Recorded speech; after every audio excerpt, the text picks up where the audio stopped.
Marie-Alette Grard et Lorraine Chenel, j'ai une question pour vous deux. Est-ce que cette crise de la Covid permet également, donc on voit, elle permet hélas d'accroître certains clivages, certains ressentiments.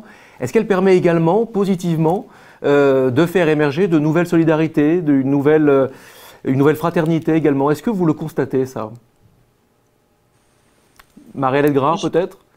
Voilà, je ne sais pas vous dire de nouvelles solidarités, mais des solidarités que l'on n'a pas l'habitude de nommer.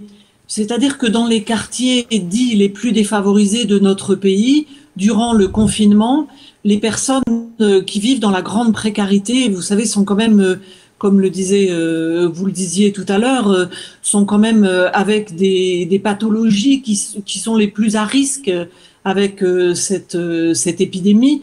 Donc évidemment, elles ont eu peur de sortir. Et ce que nous avons constaté, ce qu'elles nous ont dit, c'est que les jeunes de ces quartiers, qui sont toujours montrés du doigt pour des trafics, pour ne pas réussir à l'école, etc., ce sont eux qui se sont mobilisés pour aller faire les courses pour ces personnes, pour aller les soutenir, pour aller parler avec elles, pour prendre soin de ces personnes et de ces familles.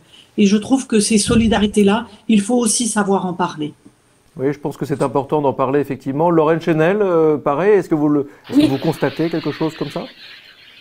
Oui, oui, tout à fait. Il y a eu vraiment, surtout au début de l'épidémie et du confinement, ça a été beaucoup laissé à la charge des associations, la gestion des personnes vulnérables, et il y a eu un énorme effort qui a reposé sur des milliers de bénévoles qui se sont chargés de venir en aide à des personnes.